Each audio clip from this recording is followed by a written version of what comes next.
નમસ્કાર મિત્રો, આજે સીધું ને સટમાં આપણી સાથે આર્થિક વિશ્લેષક અને પ્રોફેસર રહેલા હેમંત કુમાર શાહ જોડાયા છે. ડોક્ટર શાહ આપણા પરિવારના જ સભ્ય છે, એટલે બહુ જાજો પરિચય આપવાની જરૂર મને જણાતી નથી. છતાં એ બજેટ જ્યારે હોય, સરકારી આંકડાઓ હોય, એની આર પાર કઈ રીતે જોઈ શકાય એનો અભ્યાસ એ સુપેરે કરતા રહ્યા છે. અને ગુજરાતમાં પણ ગુજરાતની સરકારના કેટલાક અહેવાલો પણ એમણે તૈયાર કરેલા છે. એટલે હેમંતભાઈ જ્યારે વાત કરે ત્યારે એ ટકોરાબંધ વાત કરે છે. કેટલાક લોકોને, અંધભક્તોને એમની વાત કદાચ ગળે ન ઉતરે, પરંતુ એ હંમેશા તર્કબદ્ધ વાત કરે છે. અને આજકાલ તો અંધભક્તો મગજનો ઉપયોગ કરતા નથી, એટલે ગમે તેમ લખતા હોય તો એની બહુ આપણે હેમંતભાઈ ચિંતા કરવાની કઈ જરૂર નથી હોતી, કારણ કે એ તો બિચારા એમના મનોરાજ્યમાં રાજતા હોય છે. 500 રૂપિયે લીટર પેટ્રોલ થાય તો પણ એમને જેને વાંધો નથી, એવા ઢોલ પણ એ પીટે છે. પણ મોદી સાહેબ તો જોઈએ, મોદી હૈ તો મુમકિન હૈ. હવે આપણે છે ને મોદીના ન તો વિરોધી છીએ ન સમર્થક છીએ, આપણે માત્ર ને માત્ર સત્યના ઉપાસક છીએ અને સાચી વાત, ટકોરાબંધ વાત કહેવા વાળા છીએ. 2014માં મોદી આવ્યા ત્યારથી 2026 એટલે કે અત્યાર સુધીમાં ક્રૂડ ઓઇલના બેરલના ભાવ આંતરરાષ્ટ્રીય બજારમાં સતત ઘટતા ગયા છે, અને છતાં દેશવાસીઓને એનો લાભ મળ્યો નથી, એ હકીકત છે. અને અત્યારે જે અમેરિકા અને ઇઝરાયલે ઈરાન પર આક્રમણ કરીને જે વૈશ્વિક પરિસ્થિતિ સર્જી, એ પછી પણ હવે ક્રૂડ ઓઇલના ભાવ એ થોડા ઘણા ઊંચા નીચા થયા કરે, પરંતુ એમાં બહુ જાજો ઉછાળો આવ્યો હોય 2014 જેવો, એવું 2013 જેવો એવું તો છે નહીં. પરંતુ આપણે મોદી સરકાર જે પ્રજાલક્ષી ગણાવે છે, પોતાને વિકાસના ઢોલ પીટે છે, પરંતુ ઇન્ટરનેશનલ માર્કેટમાં જ્યારે ક્રૂડ ઓઇલના બેરલના ભાવ એ ઘટતા જતા હોય તો એનો લાભ આપણા દેશવાસીઓને, નાગરિકોને મળવો જોઈએ. પરંતુ એમણે એકાદ બે અપવાદ સિવાય અને ક્ષુલ્લક અપવાદ સિવાય એમણે જેને આ લાભ આપ્યો નથી પ્રજાને, એ આપણે જાણીએ છીએ. અને હેમંતભાઈ એ રિઝર્વ બેંક અને બીજા બધા આંકડાઓ, જે સરકારી આંકડાઓ છે, એનો અભ્યાસ કરીને આજે જ્યારે મારી સાથે વાત કરતા હતા ત્યારે, અને એ વિગતે જરા વાત કરશે, 30 લાખ કરોડ રૂપિયા એનો નફો ભારત સરકારે, મોદીના નેતૃત્વવાળી ભારત સરકારે કર્યા છતાં પેટ્રોલના ભાવ, ડીઝલના ભાવ, પેટ્રોલિયમ પેદાશોના ભાવ એ સતત વધતા રહ્યા છે, ઝીંકાતા રહ્યા છે પ્રજાના માથે. એટલે આજે જે વાત કરવાના છીએ હેમંતભાઈની સાથે, એ આપણે એનું વિશ્લેષણ જાણવા માંગીએ છીએ. હેમંતભાઈ અર્થશાસ્ત્રની બાબતમાં નિષ્ણાત છે, વિશ્લેષક તરીકે જાણીતા છે, અને સીધું ને સટમાં આપનું હેમંતભાઈ ફરીને એકવાર સ્વાગત છે. આપ આ વિગતે વાત જરા આપણા દર્શકોને સમજાવો. હેમંતભાઈ, ખૂબ ખૂબ આભાર, આપે મને નિમંત્રણ આપ્યું એ બદલ. સૌથી મહત્વનો મુદ્દો એ છે કે દેશમાં 2 વ્હીલર, 3 વ્હીલર, 4 વ્હીલર અને ટ્રકો, ટેમ્પાઓ વગેરે વગેરેની સંખ્યા વધતી જ જાય છે, કારણ કે એને આપણે વિકાસ ગણીએ. લોકોની જરૂરિયાત પણ એ રીતે એવા વાહનોની વધતી જાય છે, કારણ કે જાહેર પરિવહનની વ્યવસ્થા એટલી મજબૂત નથી. એનું પરિણામ એ આવે છે કે આપણી પેટ્રોલ અને ડીઝલની વપરાશ વધતી જાય છે. હવે જેટલા પ્રમાણમાં વપરાશ વધે છે એટલા પ્રમાણમાં આપણે ત્યાં એનું ઉત્પાદન, ક્રૂડ ઓઇલનું થતું નથી. એટલે થાય છે શું કે આપણે એની આયાત વધારવી પડે છે. હવે જુઓ તમે, આયાત કેટલી વધી. 2014 આપણે રોજના 38 લાખ બેરલ ક્રૂડ ઓઇલની આયાત કરતા હતા. એક બેરલ એટલે લગભગ 160 લીટર, બરાબર. 2014 38 લાખ બેરલની આપણે આયાત કરતા હતા. 2024 લગભગ 52 લાખ બેરલની આપણે આયાત કરતા હતા. અત્યારે એ થોડુંક વધીને 56-57 લાખ બેરલ ઉપર પહોંચ્યું છે, બરાબર. એટલે એનો અર્થ શું થયો કે આપણે વધારે આયાત કરી રહ્યા છીએ દર વર્ષે. હવે એનો અર્થ એવો થાય કે આયાતનો ખર્ચ વધવું જોઈએ. ક્રૂડ ઓઇલની આયાતનો ખર્ચ 2013-14 જેટલું હતું એના કરતા અત્યારે વધવું જોઈએ, બરાબર. પણ મુદ્દો એ છે કે આંતરરાષ્ટ્રીય બજારમાં ક્રૂડ ઓઇલના ભાવમાં 2014-15 થી ઘટાડો થયો. એટલે નરેન્દ્ર મોદી વડાપ્રધાન બન્યા એ પછી થોડાક સમય પછી ખાસો ઘટાડો ક્રૂડ ઓઇલના માર્કેટમાં થવા માંડ્યો. મને બરાબર યાદ છે કે દિલ્હીમાં જયારે ચૂંટણી હતી અને વિધાનસભાની ચૂંટણી, અને ત્યારે નરેન્દ્ર મોદી એવું બોલેલા કે તમારો વડાપ્રધાન એમ કે નસીબદાર છે, જુઓ તમે કેવી રીતે આંતરરાષ્ટ્રીય બજારમાં ક્રૂડ ઓઇલના ભાવ ઘટી રહ્યા છે, તો તમારે મને મત આપવો જોઈએ, એટલે કે ભાજપને મત આપવો જોઈએ, કારણ કે હું નસીબદાર છું. હવે જુઓ તમે કે 2013-14 જે ભાવ હતા ક્રૂડના એક બેરલ દીઠ, એ ભાવ એ હજી સુધી થયા નથી, બરાબર. લગભગ $130 થી $140 પર બેરલ ભાવ હતા. એ ભાવ તો હજી સુધી થયા નથી.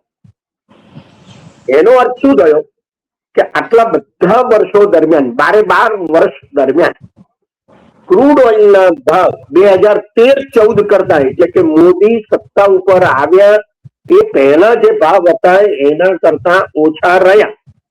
અને છતાં સરકારે લોકો પાસેથી પેટ્રોલ અને ડીઝલના ભાવ વધારે લીધા. કેટલા વધારે લીધા? તો 2013-14 જે પેટ્રોલનો 1 લીટરનો ભાવ હતો એ લગભગ 58 થી 60 રૂપિયાની આસપાસ હતો, બરાબર.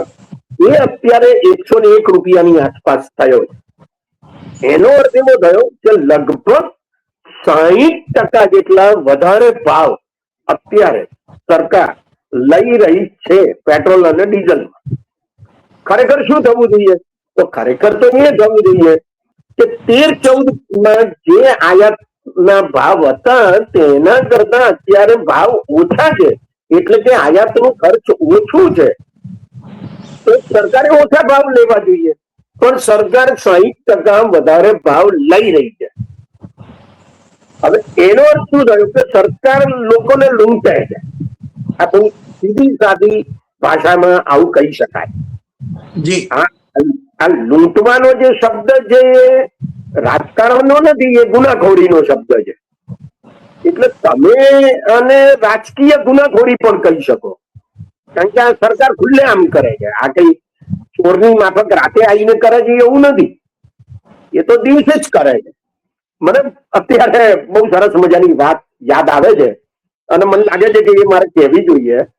ઘણા વર્ષો પહેલા, એટલે લગભગ 20 વર્ષ પહેલા, ચંદ્રગુપ્ત મૌર્યના સમયગાળાને આપણે સુવર્ણયુગ કહીએ છીએ.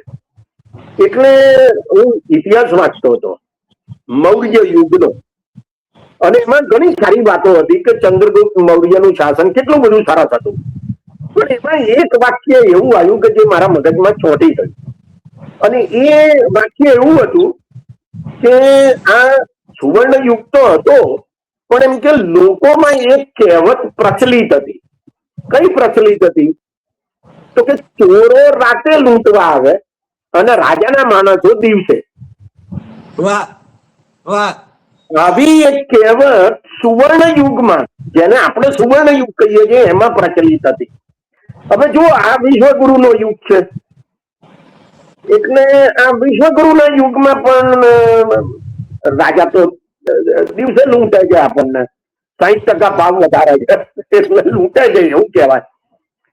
હવે મારો કહેવાનો મુદ્દો જરા જુદો પણ છે, અને તે એ છે કે જે ભાવ 2013-14 હતા એના કરતા અત્યારે ઓછા છે. ઘણી વાર તો બહુ જ ઓછા થઈ ગયા. કોરોનાના કાળ દરમિયાન તો એકદમ ઓછા થઈ ગયા. તો એવા પ્રકારના સંજોગોમાં ભારત સરકારને બચત થઈ. હવે જુઓ તમે, બચત કેટલી બધી થાય છે એ વિચારવાની જરૂર છે. એટલા માટે કે મેં અગાઉ કહ્યું તેમ કે 2014માં તો 38 લાખ બેરલની આપણે આયાત કરતા હતા અને 2024માં લગભગ 52 લાખ. એટલે આયાત વધતી જાય છે અને છતાં પૈસા બચે છે, કારણ કે ભાવ ઘટ્યા છે. તો આ જે ઘટેલા ભાવને કારણે ભારત સરકારની જે બચત થઈ છે એ બહુ મોટા પ્રમાણમાં થઈ છે. અને એનો આંકડો રિઝર્વ બેંકના એન્યુઅલ રિપોર્ટમાં આપણને મળે છે. એનો એન્યુઅલ રિપોર્ટ નહીં, પણ એના એન્યુઅલ સ્ટેટિસ્ટિક્સમાં મળે છે.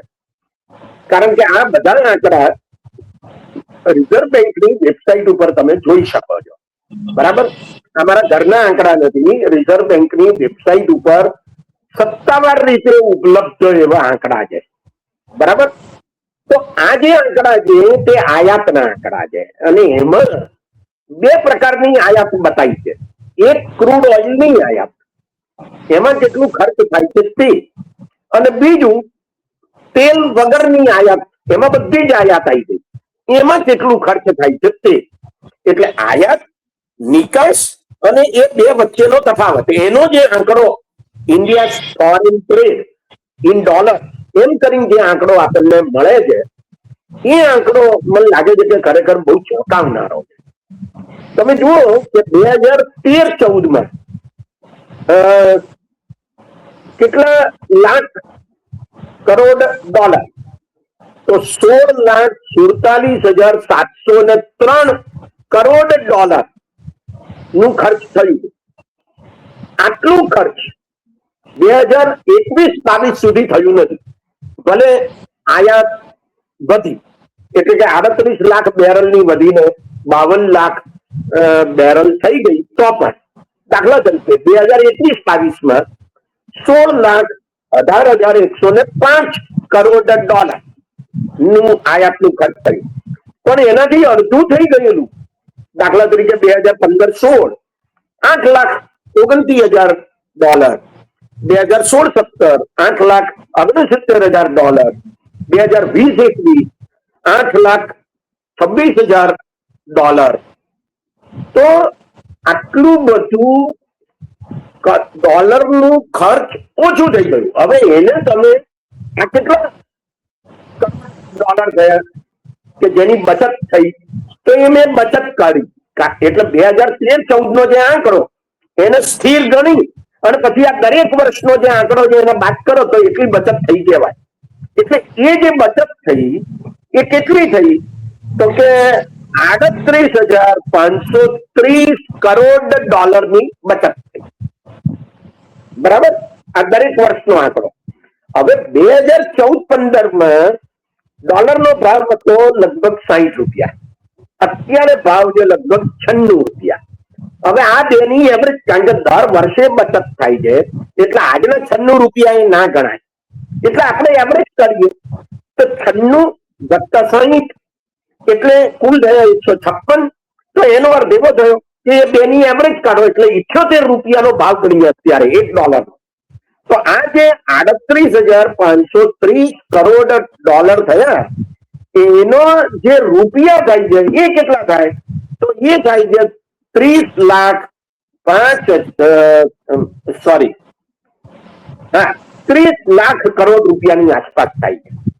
બરાબર, તો મારો કહેવાનો મુદ્દો એ છે કે આટલા મોટા પ્રમાણમાં જો પૈસા બચ્યા હોય તો એ ગયા ક્યાં? કેવી રીતે આને તમે ગણી શકો? અને આનો અર્થ શું થાય છે એ સમજાતું નથી. આમ જુઓ તો આ 3,05,000 કરોડની આસપાસ થાય, બરાબર. પણ એને તમારે વાસ્તવિક અર્થમાં ગણવા પડે, કારણ કે ભાવ વધારો બાજુ પર મૂકવો પડે તો એ 30 લાખની આસપાસ થઈ જાય. તો એને તમારે કેવી રીતે ગણવા એ મને ખરેખર સમજાતું નથી. અને આટલા પૈસા જો સરકાર પાસે બચ્યા હોય તો એ બચેલા પૈસા ગયા ક્યાં? આ મહત્વનો મુદ્દો છે. આ હું એટલા માટે કહું છું કે દર વર્ષે એનો અર્થ એવો થયો કે 3 લાખ કરોડ રૂપિયા બચ્યા. બજેટમાં એનો લાભ, બજેટમાં આપણને એનો લાભ મળવો જોઈએ ગ્રાહકો તરીકે. જી નહીં, એટલે મારે જ એક સ્પષ્ટતા કરી લેવી હતી આ તબક્કે કે માનનીય વડાપ્રધાન નરેન્દ્ર મોદીએ દિલ્હીની ચૂંટણી વખતે પોતાને નસીબદાર ગણાવ્યા હતા કે ક્રૂડ ઓઇલના બેરલના ભાવ, આંતરરાષ્ટ્રીય સ્તરે બેરલના ભાવ ઘટી રહ્યા છે, તો એમાં એમનું પોતાનું યોગદાન કોઈ જ નહોતું. એ વાત પણ છે ને આપણા દર્શકોએ સમજી લેવાની જરૂર છે. કારણ કે ઉત્પાદન આંતરરાષ્ટ્રીય બજારની અંદર ઓપેક અને બીજા જે ઉત્પાદકો છે એ કન્ટ્રીઝ એ કેટલું ઉત્પાદન કરે છે ને કેટલો ભાવ ઠરાવે છે એના ઉપર એનો આધાર રહે છે. એટલે નરેન્દ્ર મોદીની ત્યાં કોઈ જ ભૂમિકા નહોતી. એ વાત પણ છે ને આપણે બહુ સ્પષ્ટપણે કહેવી પડે, ભલે એ ઢોલ પીટતા હોય કે હું નસીબદાર છું. બીજી વાત હેમંતભાઈ એ છે કે આ જે બચત થાય છે, ધારો કે આમાં છે ને એમણે એક એવો દાવો કરી શકે કે અમે વિકાસ કાર્યોની અંદર આ વાપર્યા, કારણ કે વિકાસ તો કન્ટિન્યુઅસ પ્રોસેસ છે. હા, પણ પ્રજાજનોને, નાગરિકોને એનો લાભ મળ્યો નથી, એ એટલી જ હકીકત છે. નહીં, આમાં જો તમે આ 30 લાખ કરોડ રૂપિયા બચ્યા હોય અને દર વર્ષે 3 લાખ કરોડ રૂપિયાની એવરેજ બચત થઈ હોય લગભગ, તો એનો અર્થ એવો થાય ને કે તમારો એ બજેટમાં દેખાવા જોઈએ. અને બીજું કે એમ જો હોય તો તમારે કરવેરા વધારવાની જરૂર જ નથી. Absolutely, absolutely. કારણ કે આ રકમ બનાવવાના ધંધા છે આ બધા. આ રકમ ઘણી મોટી છે, આ રકમ ઘણી મોટી છે, આ કઈ નાની રકમ નથી. તો તમે શા માટે એ કહો છો કે સરકારને ની પાસે પૈસા નથી કારણ કે ભાવ વધી ગયા છે, આયાતનું ખર્ચ વધી ગયું છે, માટે લોકોએ બલિદાન આપવાને માટે તૈયાર થવાનું છે? આ વાત મને બિલકુલ મગજમાં બેસતી નથી. કારણ કે તમે 60% ભાવ વધારો કર્યો છે, 60%, બરાબર, 2000 એટલે છેલ્લા 12 વર્ષમાં પેટ્રોલ ડીઝલના ભાવમાં, અને બીજી બાજુ તમને બચત થાય છે. જી, તો તમે ભાવ વધારો કરો છો શું કરવા? ચલો ભાવ ના ઘટાડો એ હજુ સમજી શકાય, એમ માની લઈએ કે સરકારનો વિકાસ કરવા માટે પૈસા છે એટલે આપણે ભાવ ઘટાડવા નથી, પણ વધારો છો શું કરવા? અને એ પણ પાછું પશ્ચિમ બંગાળમાં ચૂંટણી પતી જાય એના પછી વધારવાની વાત આવે છે. ના, આવું તો છેલ્લા 12 વર્ષમાં જેટલી વિધાનસભાઓની ચૂંટણીઓ આવી ને એટલી બધી વખત આવું જ બન્યું છે. જયારે પણ ભાવ વધાર્યા છે ત્યારે પણ એમણે ચૂંટણીઓના અગાઉના 6-8 મહિના સુધી ભાવ ના વધાર્યા હોય, ચૂંટણી પતી જાય પછી 15-20 દિવસમાં ભાવ વધારી દે. એટલે ફીલ ગુડ ફેક્ટર લાગે તમને, પણ આ ખરેખર આવું ફીલ ગુડ ફેક્ટર નથી. અને હજુ પણ હું ફરી એકવાર કહું છું કે અત્યારે ભલે તેલનું આયાતનું ખર્ચ એ 2013-14 કરતા વધ્યું હોય, પણ એ વધ્યું છે કારણ કે ડિમાન્ડ વધી છે. રાઈટ. ક્રૂડ ઓઇલના ભાવ વધ્યા છે માટે ખર્ચ વધ્યું છે એવું નથી. દાખલા તરીકે અત્યારે લગભગ 20 લાખ કરોડ ડોલરની આયાતનું ખર્ચ છે, બરાબર કે જે 2013-14 ના 16,47,000 કરતા વધારે છે, મંજૂર. પણ એ તો 2014 માં 38 લાખ બેરલ આપણે આયાત કરતા હતા અને અત્યારે આપણે 58 લાખ બેરલની આયાત કરીએ છીએ. એટલે આપણી જી. ડિમાન્ડ વધી છે માટે ખર્ચ વધી છે, નહીં કે તેલના ભાવ વધ્યા છે. રાઈટ. બરાબર. એટલે ઈરાન યુદ્ધ દરમિયાન બરાબર ભાવ વધ્યા ઇન્ટરનેશનલ માર્કેટમાં, માટે આપણે ભાવ વધારવા અનિવાર્ય છે, છૂટકોટ નથી. ખરેખર આવું કશું છે જ નહીં. બરાબર. અને બીજું કે સરકાર પોતાના ખર્ચા ઘટાડે ને, જાહેર ખબરોના ખર્ચા ઘટાડે. આજે હું તમને એક વાત કહું કે આ સરકારના જે જાહેર ખબરોના આંકડા આવે છે ને, એ ભરમાવનારા છે. કેવી રીતે ભરમાવનારા છે હું તમને કહું કે સરકારનું પોતાનું જે પબ્લિકેશન ડિપાર્ટમેન્ટ છે કે ઇન્ફોર્મેશન ડિપાર્ટમેન્ટ છે, માહિતી અને પ્રચાર પ્રસાર મંત્રાલય, એવું જ ગુજરાતનું હો, પણ આ માત્ર ભારતની વાત નહીં, એવું જ ભાજપની બધી સરકારો કે એના મંત્રાલય દ્વારા જે જાહેર ખબર આપવામાં આવે છે એના ખર્ચના આંકડા આવે છે. બરાબર. પણ ઓએનજીસી જાહેર ખબર આપે,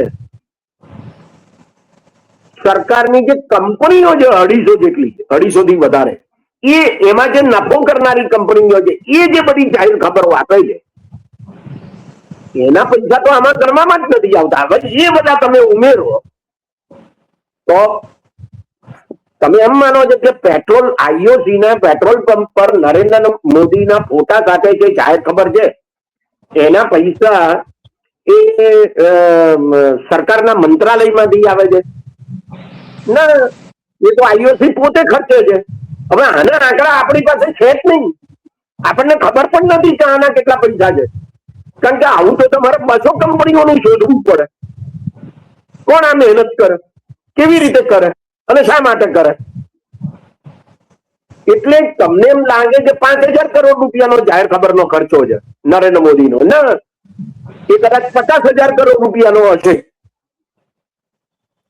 તો આ ખર્ચા તમે ઘટાડો, રોશની કરવાના ખર્ચા ઘટાડો, ઉદ્ઘાટનો કરવા માટે જવાના ખર્ચા ઘટાડો, ખાતમુહૂર્ત કરવા જવા માટેના ખર્ચા ઘટાડો અને લોકોને લાભ આપો. ગ્રાહકોના પૈસા શું કરવા તમે વાપરો છો અને તે પાર્ટીના માટે વપરાય છે. બરાબર. મોહન ભાગવતની સલામતી માટે શું કરવા વપરાય છે? જે આરએસએસ પોતે એમ કહે છે કે અમે તો રજીસ્ટ્રેશન કરાવવા તૈયાર જ નથી, તો જે અનરજિસ્ટર્ડ છે એવી સંસ્થાના વડાની સલામતી માટે સરકાર કરોડો રૂપિયા ખર્ચે, એ ક્યાંનું વાજબી કહેવાય? નહીં, એમાં એક બીજો મુદ્દો છે. એ કહે છે કે અમે સરકારની ગ્રાન્ટ નથી લેતા, સરકારને ખર્ચ નથી કરાવતા, એટલા માટે અમારે રજીસ્ટર થવાની જરૂર નથી. પરંતુ એમની એટલે ડોક્ટર મોહન ભાગવતની સલામતી પાછળ 100 કરોડ રૂપિયા કરતા વધારે ખર્ચો થાય છે. ના, તો એમ નહીં, તો એક કામ કરો, આપણે એમને કહીએ કે આ 100 કરોડ આપી દો. આ 100 કરોડ શું કહેવાય? એમ નહીં, આ 100 કરોડ શું કહેવાય? ગ્રાન્ટ કહેવાય કે ના કહેવાય? હેમંતભાઈ, મોદી જ્યારે ગુજરાતમાં આવીને રેલીઓ કરે, બનાસકાંઠાની રેલી કરી ધારો કે બીજે રેલીઓ કરે, તો ડેરીઓને માથે જે ખર્ચો નાખે છે એ ખર્ચો જો દૂધ ઉત્પાદકોને લાભમાં આપે તો છે ને દૂધ ઉત્પાદકોને વધારે ભાવ મળે. બીજું, બરાબર 2,000 બસીસ છે ને એમની એક રેલી માટે ફાળવવામાં આવે છે, જે એસટી નિગમને બિલ આપવાનું હોય છે, જે આપતા નથી ઘણી વખતે અથવા મોડું આપે છે, એ છે ને એ ખર્ચ ઘટાડે, એ પણ એટલું જ જરૂરી છે. ના, એ તો એમ કે છે કે પછી એવું કે એસટી નિગમ ખોટ કરે છે, પણ ખોટ ના કરે તો કરે છે બીજું. તમે એની બધો વાપરો છો ને તમે એને પૈસા નથી આપતા. સલામતી માટે, મોહન ભાગવતની સલામતી માટે પૈસા ખર્ચાય અને જો આરએસએસ પૈસા ના આપે તો આને શું કહેવાય? એને ગ્રાન્ટ કહેવાય કે ના કહેવાય? ગ્રાન્ટ જ કહેવાય ને, કારણ કે તમારા મારા ટેક્સમાંથી આ પૈસા જાય છે, તમારા મારા ટેક્સમાંથી પૈસા ખર્ચાય છે. ના, એટલે એનો અર્થ એવો થાય કે એ પૈસા એ સરકારને આપે. હવે સરકારને આપે ને તો આપે કેવી રીતે? સરકારને તો રોકડા અપાય નહીં, એનું તો પોતાનું બેંકનું ખાતું નથી, એટલે પકડાઈ જાય. જી ક્યાંથી આવ્યા પૈસા? એટલે આ જે મહત્વના મુદ્દા છે એની ખરેખર ચર્ચા કરવાની અને સમજવાની જરૂર છે.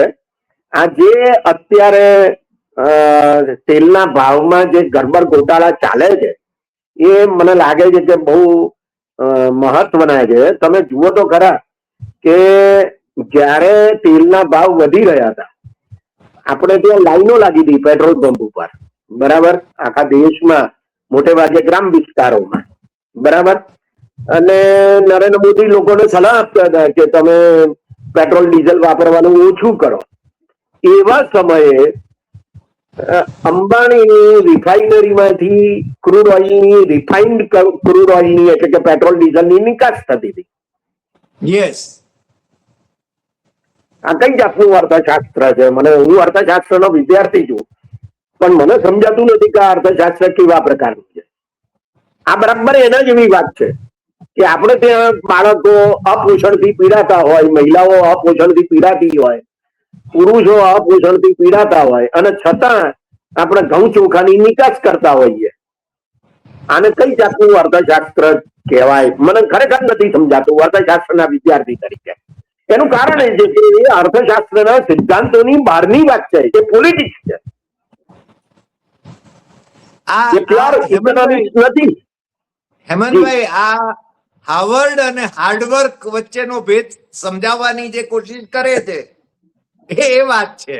આ એમનું અર્થશાસ્ત્ર છે, હાર્ડવર્ક નું અર્થશાસ્ત્ર છે. તમારે હાર્ડવર્ક કરવાનું, પણ સાહેબ વિદેશ યાત્રાએ જશે, તમારે વિદેશ યાત્રા નહીં કરવાની. પણ મૂળ મુદ્દો આપણો જે આજે તેલના ભાવની, પેટ્રોલ ડીઝલ અને તેલ એટલે પેટ્રોલિયમ ઉત્પાદનોના જે લાભ છે ને દેશના નાગરિકોને મળવો જોઈએ એ મળતો નથી, મળ્યો નથી. મને લાગે તમે તો 10 વર્ષના જ આંકડા આમાં ગણતરી કરીને આપ્યા, આંકડાઓને આધારે તમે છે ને આ વાત કરી છે.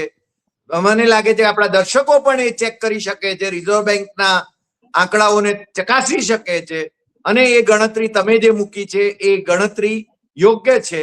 અને છતાં તમારું જે તારણ છે એની સાથે આપણે બધાએ સંમત થવું પડે કે પેટ્રોલ અને ડીઝલના ભાવ વધારવાની જરૂર નથી, ઉપરથી ઘટાડવા જોઈતા હતા, છતાં આપણે ત્યાં નાગરિકોને એનો લાભ મળ્યો નથી. આજે આટલી વાત. ફરી મળીશું નવા એપિસોડમાં નવા વિષય સાથે.